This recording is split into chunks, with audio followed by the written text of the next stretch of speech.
I received an email this week from a researcher based in Los Angeles, who I wanted to interview.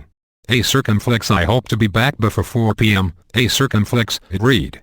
Hey Circumflex, of course, if I had a flying car I could better negotiate the Louisiana traffic congestion and be back earlier. Hey Circumflex. An unusually imaginative response, you might think. In fact, it was pretty apt, as I wanted to ask him about the future of personal transportation, and the sender was Professor Mario Gurla, who studies traffic congestion, pollution and intelligent transport at the University of California, Los Angeles. Many of us have wished for a personal flying machine to lift us out of infuriating traffic jams and deposit us on our driveways. With recent advances in materials, power sources, and automation, those dreams may become reality more quickly than many of us realize, as we discussed before. Earlier this month, U.S. aerospace startup Terrafugia unveiled the TFX, a concept designed for a radical new type of personal air transport vehicle. So I talked to Carl Dietrich, co-founder of the company, to find out how it might work.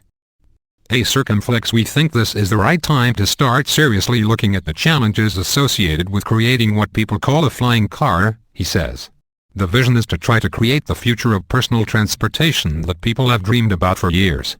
Dietrich believes all the required technology already exists, and that initial discussions with the U.S. Federal Aviation Administration suggest existing regulatory obstacles can be overcome. Terrafugia is just one of a number of companies proposing personal aviation, and it has been taking orders for an earlier design, a Circumflex the Transition, a road-legal aeroplane with foldable wings, a Circumflex, for several years.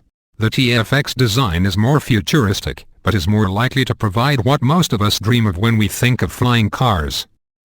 One of its main selling points is the ability to take off and land vertically like a helicopter. In car mode, the plug-in hybrid can rely on its electric motors and battery packs.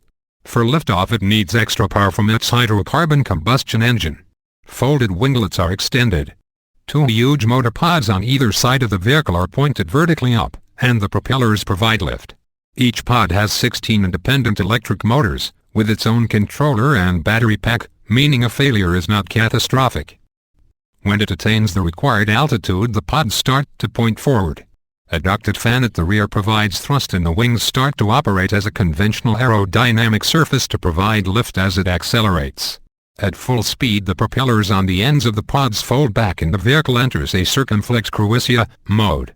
The TFX has a maximum speed of 200 miles per hour and a proposed range of 500 miles.